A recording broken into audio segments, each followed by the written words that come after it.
Alléluia. Alléluia, Alléluia, Alléluia, Alléluia, Alléluia.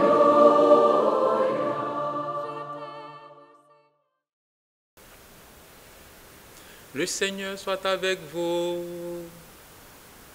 Évangile de Jésus-Christ selon saint Luc. En ce temps-là, comme Jésus avait expulsé un démon, certains dirent, c'est par Belzéboul, le chef des démons, qu'il expulse les démons. D'autres, pour le mettre à l'épreuve, cherchaient à obtenir de lui un signe venant du ciel. Jésus, connaissant leurs pensées, leur dit, « Tout royaume divisé contre lui-même devient désert. Ces maisons s'écroulent les unes sur les autres. Si Satan lui aussi est divisé contre lui-même, comment son royaume tiendra-t-il? Vous dites en effet que c'est par Belzéboul que j'expulse les démons. Mais si c'est par Belzéboul que moi je les expulse, vos disciples, par qui les expulsent-ils? Dès lors, ils seront eux-mêmes vos juges. En revanche, si c'est par le doigt de Dieu que j'expulse les démons, c'est donc que le règne de Dieu est venu jusqu'à vous. Quand l'homme fort et bien armé garde son palais, tout ce qui lui appartient est en sécurité. Mais si un plus fort survient et triomphe de lui, il lui enlève son armement auquel il se fiait et il distribue tout ce dont il a dépouillé. Celui qui n'est pas avec moi est contre moi. Celui qui ne rassemble pas avec moi disperse. Quand l'esprit impur est sorti de l'homme, il parcourt des lieux arides en cherchant où se reposer. Et il ne trouve pas. Alors il se dit, je vais retourner dans ma maison d'où je suis sorti.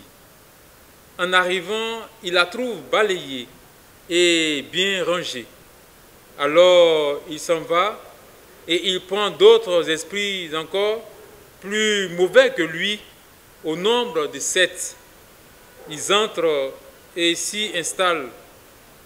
Ainsi, l'état de cet homme-là est pire à la fin qu'au départ. Acclamons la parole de Dieu.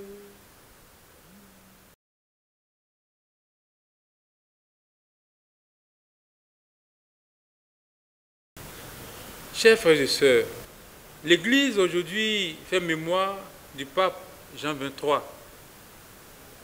Son vrai nom est Angelo Giuseppe Roncalli. Il fut élu pape le 28 octobre 1958 et fut proclamé bienheureux par Jean-Paul II.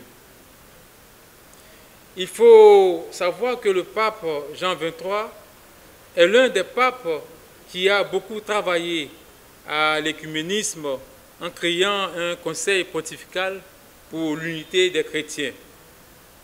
Il est vraiment celui qui a ouvert le concile écuménique Vatican II à la date du 11 octobre 1962. Il a œuvré pour que tous les chrétiens de toutes les nations se sentent appelés par Jésus-Christ. En nous appelant, Jésus-Christ voudrait que nous marchions à sa suite dans le but de nous faire goûter à la vie des enfants de Dieu. Et c'est cette vie qu'il fait déjà inaugurer cet homme de la page d'évangile que le démon avait rendu muet. Jésus, en effet, va poser un acte symbolique en chassant le démon qui rendait muet cet homme. C'est donc un miracle, une guérison que Jésus opère dans la vie de cet homme-là. Ce miracle, comme tous les autres miracles que Jésus accomplissait, en temps normal, nous donne le sens de sa mission. C'est Dieu qui a envoyé son Fils pour libérer l'homme sous l'emprise du démon. Malheureusement, ce miracle est interprété par bon nombre de ses contemporains comme inspiré par le chef des démons, Belzéboul. En ce temps-là, comme Jésus a expulsé un démon, certains dirent « c'est par Belzéboul, le chef des démons, qu'il expulse les démons », nous dit Saint Luc. Autrement dit, Jésus serait le suppôt de Satan et agirait pour la cause de Satan, celle de faire régner l'esprit diviseur, l'esprit du mal. Mais ce qui est surprenant ici, chers frères et sœurs, c'est le fait que la foule qui paraissait avoir moins d'instruction, soit dans l'admiration en voyant les œuvres du Sauveur en acte. Pendant ce temps, les scribes et pharisiens qui avaient été suffisamment instruits cherchent à nier ou même à donner une fausse interprétation de l'origine de ce miracle. Oui, chers frères et sœurs, même si le Christ avait arrêté le soleil, même s'il avait renversé le monde, ses détracteurs ne croiront pas sans lui. Ils sont devenus pires que leur père, puisqu'ils n'écoutent pas et ont raidi leur nuque.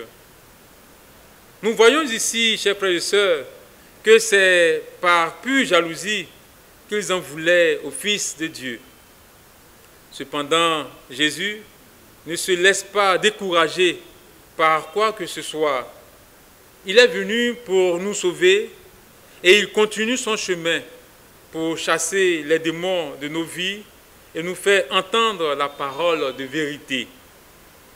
À l'instar de cet homme en qui Jésus a chassé le démon, qu'il a rendu muet, c'est toute l'humanité qui est muette et qui désormais est délivrée par le Christ et qui crie les louanges du Seigneur Dieu.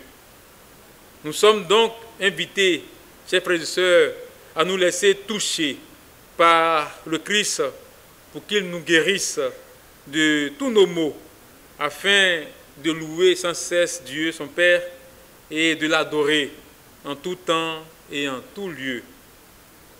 Que par l'intercession de Saint Jean 23, nous nous laissions guider par Jésus pour vivre déjà ici-bas les réalités d'en haut. Que Dieu Tout-Puissant vous bénisse, Père, Fils et Saint-Esprit. Amen. Alléluia.